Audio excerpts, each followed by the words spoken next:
Bonjour jeunesse. Alors aujourd'hui, on va présenter l'objet d'étude, le théâtre du XVIIe siècle au XXIe siècle, du programme de français de la classe de première générale et première technologique.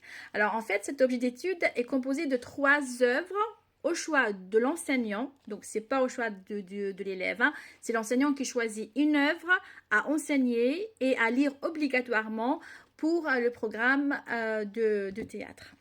Alors en fait, les 3 œuvres, on trouve donc une pièce, une comédie baroque du XVIIe siècle, écrite par Pierre Corneille, Le Menteur, une pièce qui a été jouée au Théâtre du Marais en 1644. Et c'est une pièce qui se trouve à la croisée du baroque et du classicisme. Alors, cette pièce, c'est une comédie en vers. Donc, les vers dans la langue du XVIIe siècle, forcément un peu difficile à lire pour les élèves. Bon, en fait, c'est une œuvre qui n'est pas facile à comprendre. En fait, surtout, l'intrigue, elle est très complexe, puisqu'en fait, l'intrigue repose essentiellement sur les mensonges et les quiproquos.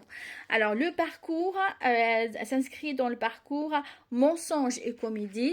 Donc, toute l'histoire, elle est composée d'une chaîne de quiproquos entre les personnages. Les personnages sont assez nombreux.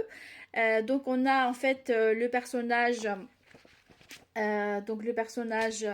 central qui s'appelle Dorante et suivi de son fidèle Alcippe.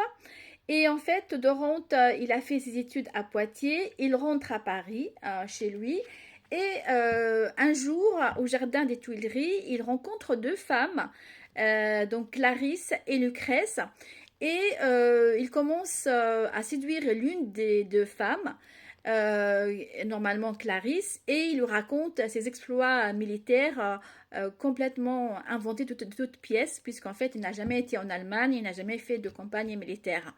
Donc en fait il s'appuie sur le mensonge pour séduire Clarisse, mais le problème, lui-même est victime des mensonges parce qu'il croyait que Clarisse s'appelait Lucrèce.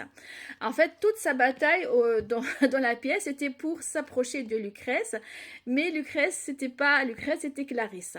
Son père, Géronte, voulait le marier à Clarisse, mais lui, il croyait qu'il était amoureux de Lucrèce. Donc en fait, il y a eu plein d'équiproquos, comme je vous ai dit. C'est une pièce assez complexe qui est vraiment une sorte de nœud. Donc dans chaque acte, il y a des nœuds à dénouer et parfois ça embrouille parfois le lecteur et en fait finalement il sera victime de ses propres mensonges puisque Dorante ne se mariait pas avec Clarisse, la femme qu'il aime, mais il se mariera avec Lucrèce, la femme qu'il n'aime pas.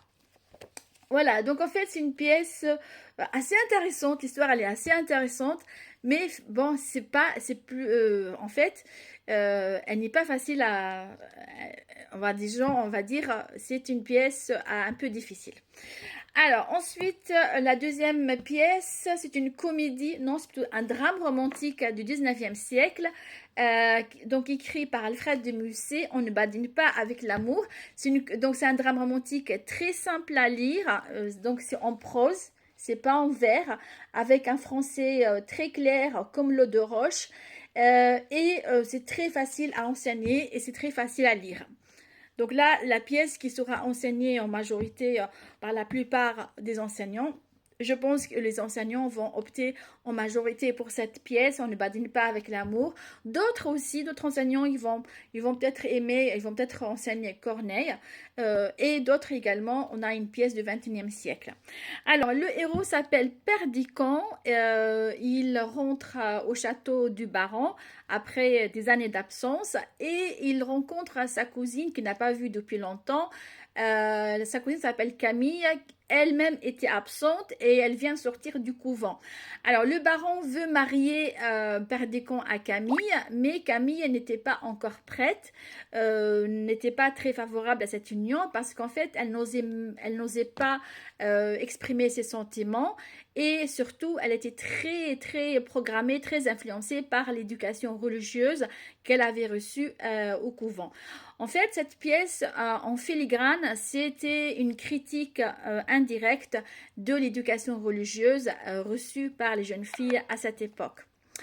Et finalement, Camille, elle va avouer son amour pour Perdicant dans une lettre envoyée donc à une sœur dans le couvent, qu'elle avait connue dans le couvent. Et comme par hasard, cette lettre, elle va tomber entre les mains de Perdicant. Et pour se venger de Camille, ça veut dire pour la rendre jalouse, parce que lui-même, il était aussi amoureux de Camille, il va faire semblant d'entretenir une liaison avec Rosette, la suivante de Camille.